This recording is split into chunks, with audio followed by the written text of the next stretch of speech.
नमो अरिहंताणं नमो सिद्धाणं नमो आयरियाणं नमो वज्रायाणं नमो लोए सवासाहुणं।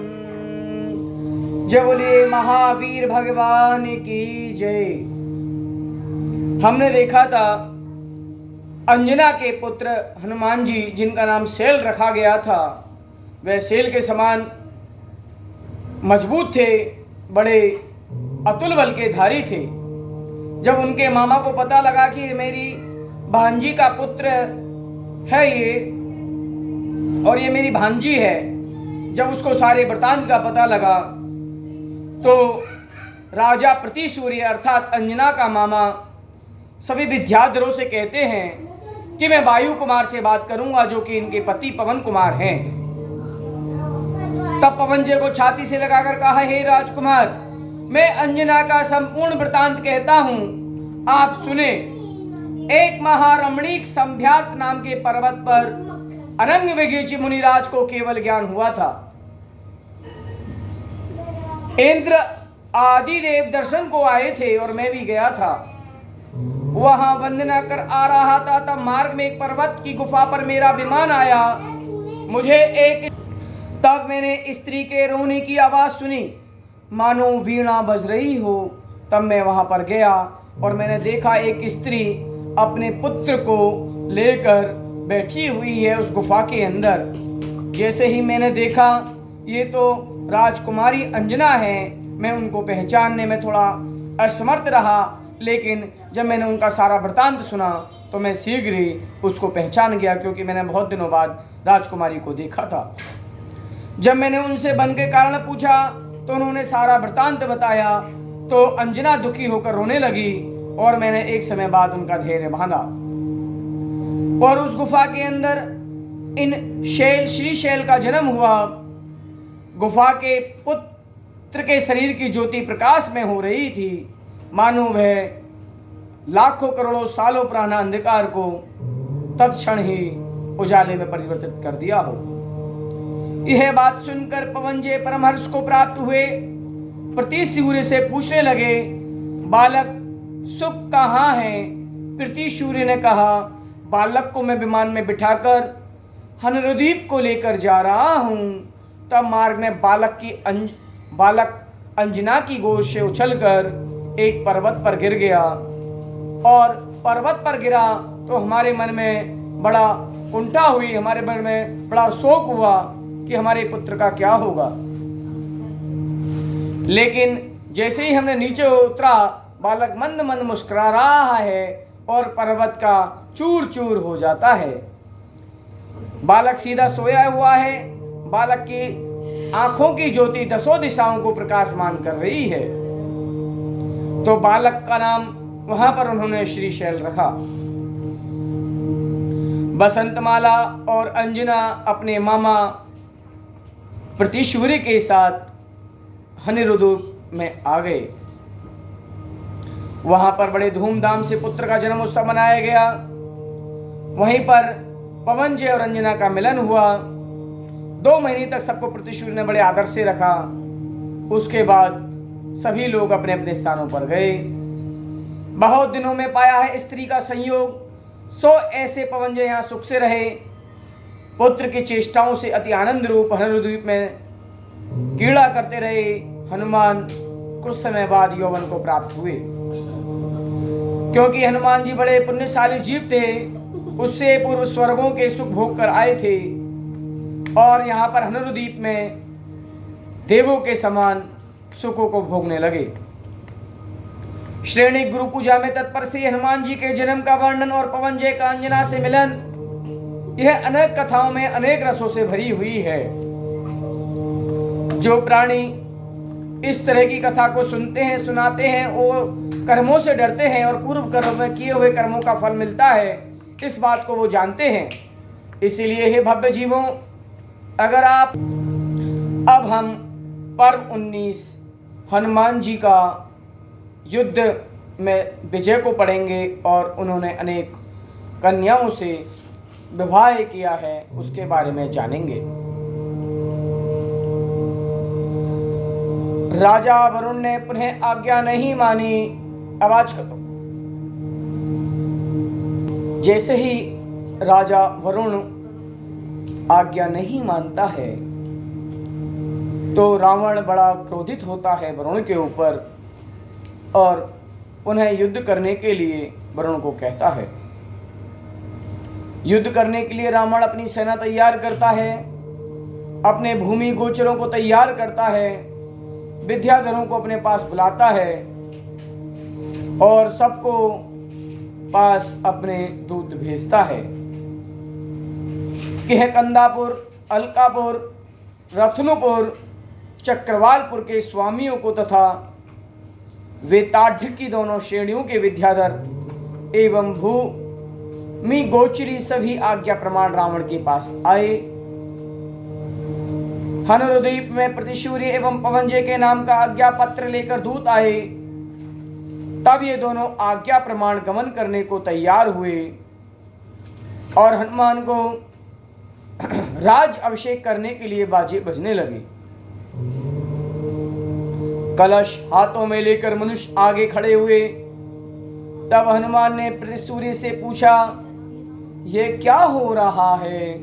तब उन्होंने कहा, हे पुत्र, तुम हनुद्वीप का प्रतिपालन करो। हम दोनों रावण की मदद के लिए युद्ध में जा रहे हैं। रावण वरुण से युद्ध करेंगे।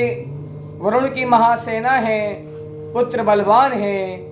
तब हनुमान ने विनय से कहा, मेरे होते हुए आपको जाना उचित नहीं, आप मेरे गुरुजन हैं। तब उन्होंने कहा, हे राजकुमार, तुम अभी बालक हो, आपने अभी युद्ध नहीं देखा, अभी आपको युद्ध का अनुभव नहीं है। पहले आप युद्ध का अनुभव लीजिए, तब आप उनके साथ जाइए। जैसे ही ये बात हनुमान जी ने सुने और बोले, यह जीव अनादिकाल से अनंत काल तक सदा रहता है और इस जीव का कर्मों के आधार पर परिगमन होता रहता है। यह जीव कभी देव गति में, कभी त्रियंच गति में, कभी नरक गति में, कभी मनुष्य गति में नाना प्रकार के दुखों को भोगता है। वह जो कर्म बांधता है उस कर्म के आधार पर उस जीव को दुख प्राप्त होता है। शुभ भावों से शुभ पुण्योदय होता है तो सुख की प्राप्ति होती है। अशुभ भावों से अशुभ कर्म बांधता है, पाप क्रियाएं करता है तो पाप कर्म बांधता है तो दुखी होता है।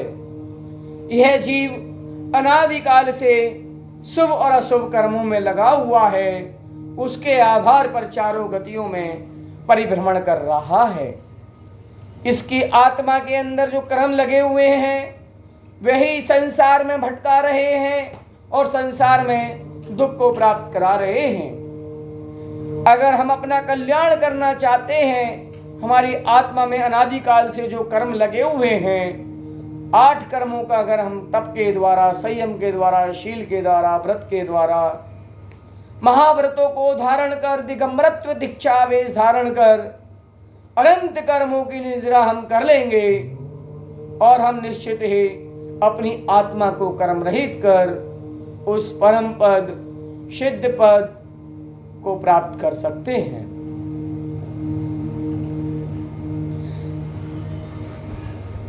इस प्रकार से हनुमान जी ने यह बात उनको कही। जब तक अज्ञान का उदय है तब तक जीव मोक्ष को प्राप्त नहीं कर पाएगा, परंतु भव्य जीव प्राप्त करेंगे ही। ऐसे ही हमने अब तक युद्ध नहीं किया है, परंतु अब हम वरुण से युद्ध करेंगे और युद्ध को जीतेंगे और युद्ध जीतकर हम अपनी विजय हासिल कर आपके पास आएंगे। जब माता पिता कुटुंब आदि ने रोकने का बहुत प्रयत्न किया परंतु वे नहीं माने, तब उन्होंने आज्ञा दी, हनुमान स्नान कर मंगल द्रव्यों से भगवान की पूजा, अरिहंत सिद्ध आचार्य उपाध्याय सर्व साधु की मन वचन काय से वंदना की, पंच परमेष्ठी भगवान के चरणों में नमस्कार किया। माता पिता की आज्ञा के आधार पर बड़ों को विनय कर, बड़ों का बड़ा सम्मान कर कर अपने विमान में चढ़ गया। शस्त्रों से युक्त सामंतों सहित लंका की ओर चला। जल बीच पर्वत पर सूर्य अस्त हुआ। समुद्र की शीतल लहरों की हवा से रात्रि पूर्ण हुई। पुनः महा उत्साह से अनेक देश द्वीप पर्वत को अवलोकन करते हुए रावण के कटक में पहुंचे। हनुमान की सेना देखकर बड़े बड़े राक्षस विद्याधर आश्चर्य को प्राप्त हुए। परस्पर कहते हैं, यह हनुमान जी बड़ा महाबलशाली है। यह श्रीशैल हनुमान भव्य जीवों में उत्तम है। इसी भव से मोक्ष जाने वाला है। उसने अपनी बाल अवस्था में ही ऊपर विमान से गिरकर पर्वत को चूर चूर कर दिया था, इसीलिए इसका नाम श्रीशैल रखा है। ऐसे अपने यश को सुनते हुए रावण के पास हनुमान जी पहुंचते हैं। जैसे ही हनुमान जी रावण के पास पहुंचते हैं, रावण अपने सिंहासन से खड़ा होता है और विनय पूर्वक हनुमान जी को अपने हृदय से लगाता है। रावण हनुमान जी को लेकर बैठ गए। दोनों बड़े प्रसन्न मुद्रा में परस्पर एक दूसरे का हाल चाल पूछ रहे हैं। संपदा को देखकर एक दूसरे के बड़े खुश हो रहे हैं। दोनों जीव बड़े पुण्यशाली हैं, बड़े भाग्यशाली हैं। जैसे दोनों ही एक सौधर्म इंद्र हो और एक ईशान इंद्र हो। रावण बने विनय से कहते हैं, जो आपके पिता पवन कुमार हैं वे बड़े हमारे स्नेहशील हैं, बड़े हमारे विनयी हैं। वे गुणों के सागर हैं और आप उनके पुत्र हैं। हम उनके कृतज्ञता हासिल करते हैं, हम उनके बड़े कृतज्ञ हैं। ऐसे महाबली को पाकर मेरे सभी मनोरथ सिद्ध होंगे। ऐसा तेजस्वी और योद्धा नहीं है। हनुमान अनेक शुभ लक्षणों सहित इनका शरीर ही सब गुणों को प्रकट कर रहा है। जैसे हमने सुना ऐसा ही योद्धा, इसमें कोई संदेह नहीं। रावण ने जब हनुमान के गुणों का वर्णन किया तब हनुमान नीचे देखते रहे। महापुरुषों की यही रीति है। अब रावण का वरुण से संग्राम देखिए। इस भय से मानो सूर्य अस्त हुआ, संध्या प्रकट हुई। पुनः प्रातः काल सूर्य की किरणें पृथ्वी पर फैली। रावण युद्ध के लिए आगे बढ़ा। अब जावानी के ज्ञान से सूझे लोकालोक, स्ववाणी मस्तक नमो सदा दे टोड़ो। हे जिनवाणी भारती तो जपू दिन रे, जो तेरा शरणा गए सो पावे सुचैन।